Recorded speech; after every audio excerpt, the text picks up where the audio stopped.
existing in the statute has to be cured, and that interpretation is to be adopted, which would advance the justice, which would advance the remedy. This rule has been followed consistently in England. However, its first application was found in Bengal Immunity case, that is Bengal Immunity Company Limited versus State of Bihar. So far as citations are concerned, I have already pointed out, but nonetheless, AIR 1955 Supreme Court 661. Now in Bengal Immunity case, because ultimately if a question arises in connection with the topic that Mihir Joshi has already discussed, if somebody asks you that where is that rule is quoted, and if in the library the Maxwell interpretation of statute is not available, then this rule is most authoritatively reproduced in this judgment. And this rule is again elucidated by Chief Justice S.R. Das in Bengal Immunities case. That is why this decision is relevant for us. So we get two, the applicability of the rule, at the same time we get authenticity of the rule also, because this is referred to by the Supreme Court verbatim in this judgment. The question was very short. The interpretation in this case was with regard to Article 286 of the Constitution of India. This is pre-amended article, that is prior to 1956, sixth amendment that has been effected in 56. The Article 286 at the relevant point of time said that no tax shall be authorized to be levied or to be levied by the state if the sale or purchase of goods takes place A, outside the other state, B, in the course of interstate trade or commerce, C, in the case of, that is in the course of inter-trade trade and commerce. Mind well, Central Sales Tax Act had not yet come into existence at that point of time, as the decision itself is 55. Now in these facts of the case, a company at Calcutta sold the goods at Patna, which is at state of Bihar. The state of Bihar sales tax department taxed this transaction as a purchase tax, which is objected to by the company on the ground that this is a multiple taxation, because this state is taxing on the ground that this is purchase tax, whereas state of West Bengal is taxing it on the ground that this is sales tax. Ultimately, the matter went to the Supreme Court. The Supreme Court held, while applying this rule, that what was the state of affair before this Article 286 came into existence. The state of affair which was prevailing in the area of sale and purchase amongst the states was that there are many states who were on the theory of nexus of territorial taxability, taxing both the transactions, purchase tax and sales tax, on the common one. Many states were also adopting the ingredients of one or more of the Sale of Goods Act, and they were also taxing it. Say for example, the delivery started from West Bengal.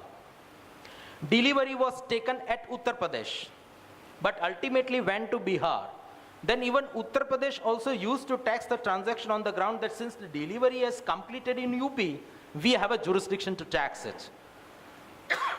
With a view to eliminate this defect that was existing in the system, and with a view to cure all the conflicting decisions amongst the high courts, Article 286 of the Constitution has been enacted, which says that the state shall have no power with regard to interstate sale or purchase. And then it defined what is interstate sale or purchase.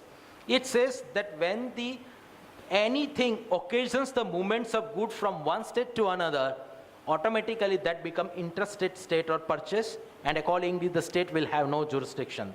That very observations were later on adopted by the Parliament in the Central Sales Tax Act. But this is the first applicability of the rule and Bengal Immunities case. The second illustration that can also provide us a valuable guidance is the RMD Chamar Bagwala versus Union of India. The citation is there, AIR 1957 Supreme Court 628. The issue before the Supreme Court was with regard to the interpretation of the term price competition as defined under Section 2D of the Price Competition Act 1955. The definition was like this.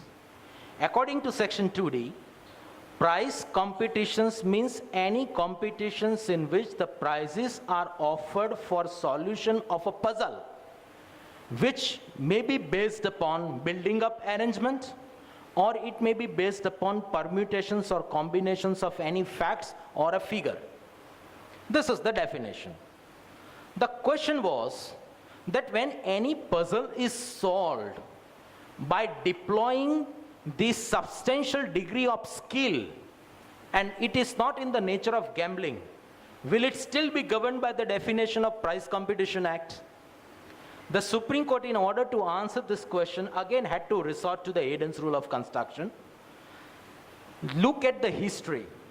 The Supreme Court looked at the history, and it is found that there are many states in which the proprietary concerns are being floated for the purpose of offering the lotteries and the gambles which the people used to solve by luck.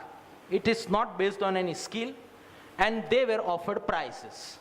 It is purely speculative.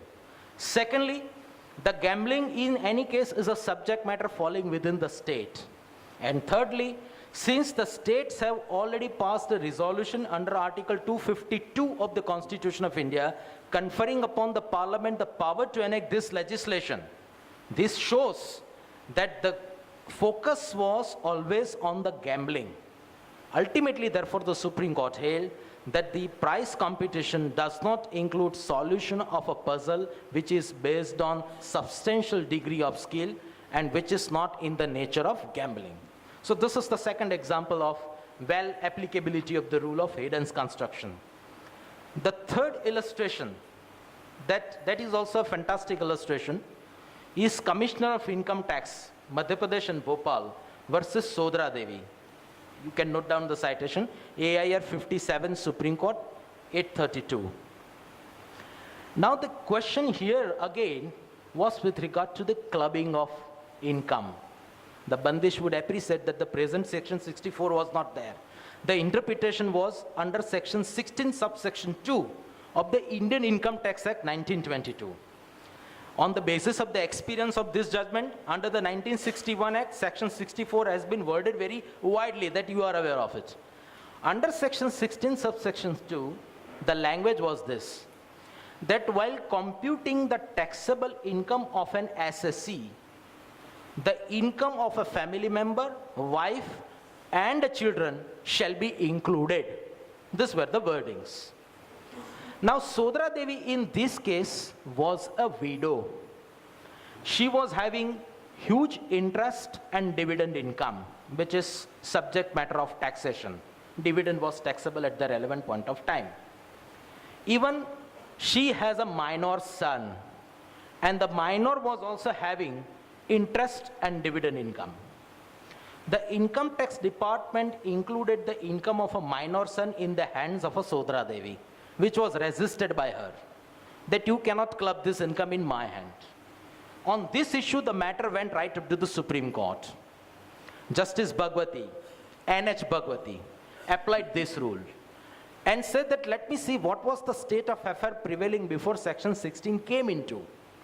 It was found out on the basis of the report of the Law Commission that previously the people used to form large partnerships wherein the husband is the main partner and the wife and the minor child are included as nominal partner.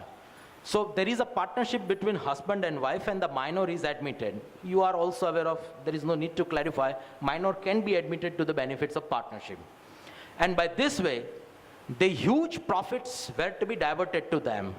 In order to curb this, section 16 of the Indian Income Tax Act has been brought to the statute book. Construing in the context of history, the word assessee occurring under section 16 would be restrictive to the male assessees only, and therefore the widow will not be saddled with the liability of clubbing provisions. So this is the third example where the Hayden's rule of construction was deployed by the court for the purpose of arriving at a particular decision. The fourth illustration is also very interesting. Dr. Valiram Vaman Haire versus Mr. Justice B. Lantin, AIR 88, Supreme Court 2267. This case raised a question whether Commission of Inquiry constituted under the Commission of Inquiry Act 1952 is a court within the meaning of section 195 of the Criminal Procedure Code.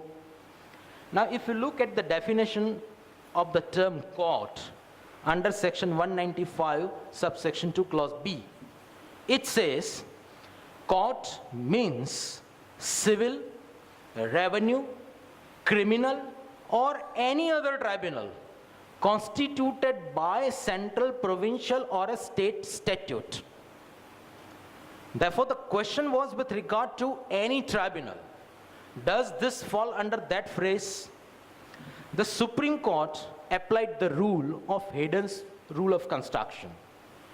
And it is found out that no, in the Commission of Inquiry Act, this doesn't fit in because under section 195, it is restrictive. It is not enlarging.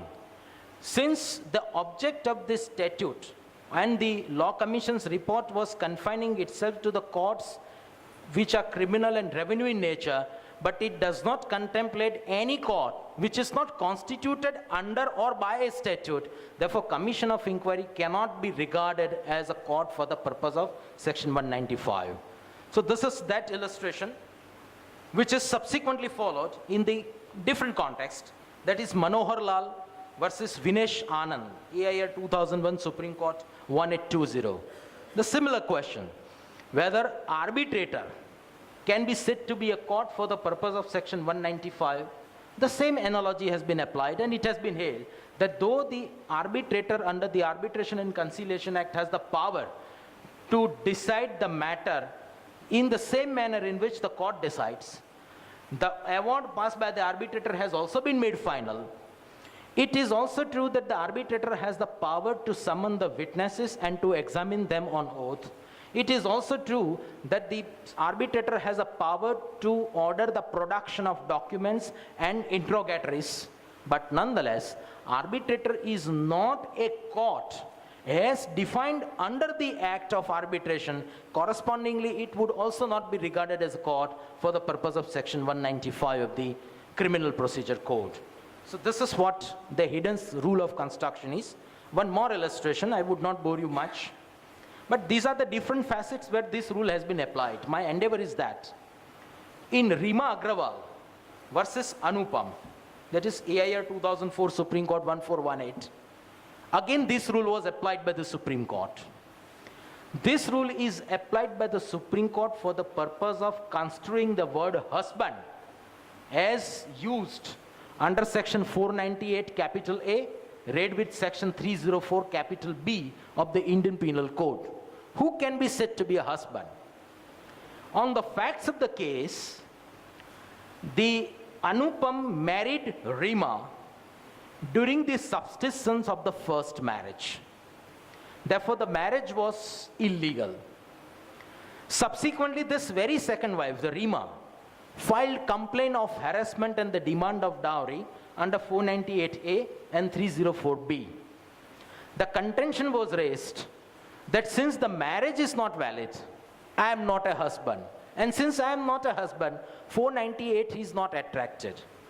However, the Supreme Court applied the Hayden's rule of construction, and keeping in mind the very purpose of these provisions being brought to the legal statute, it is held that husband includes any person who lives with a wife ostensibly, and even though there is illegal marriage.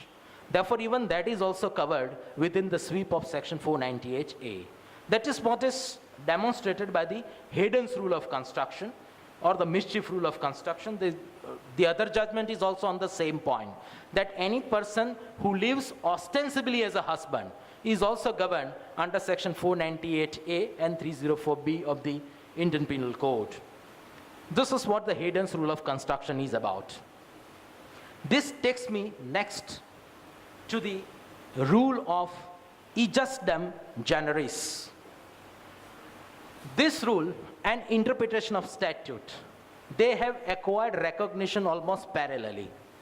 If you ask somebody what is interpretation of statute, then spontaneous answers would be that there is something like adjustam generis. It is so familiar a rule, and it has been frequently resorted to. In fact, this is such a familiar rule that the familiarity of this rule has also acquired various kinds of pronunciation to it. However, I have tried to pronounce it as closer as possible to the Black's Law Dictionary, which has stated the symbols of pronunciation, and that Latin is based on a Greek.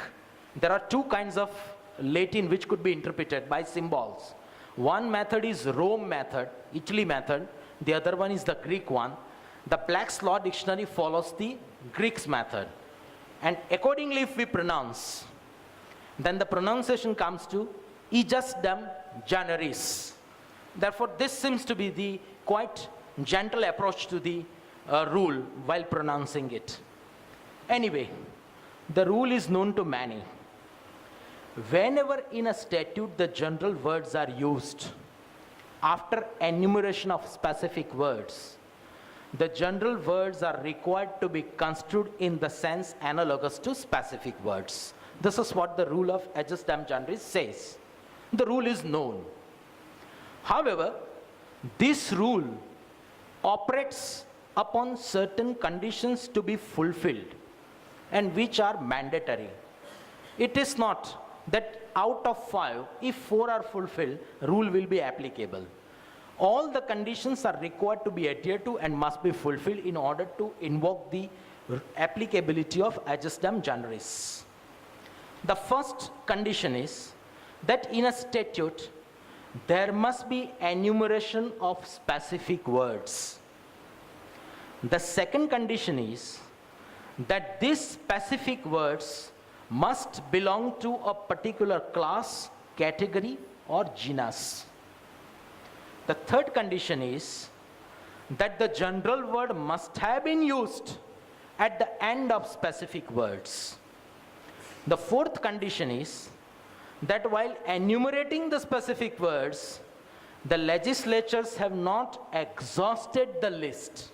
That means the list has been kept open by them, and in this open list they use the general words. And the fifth condition is that there is no specific and express contrary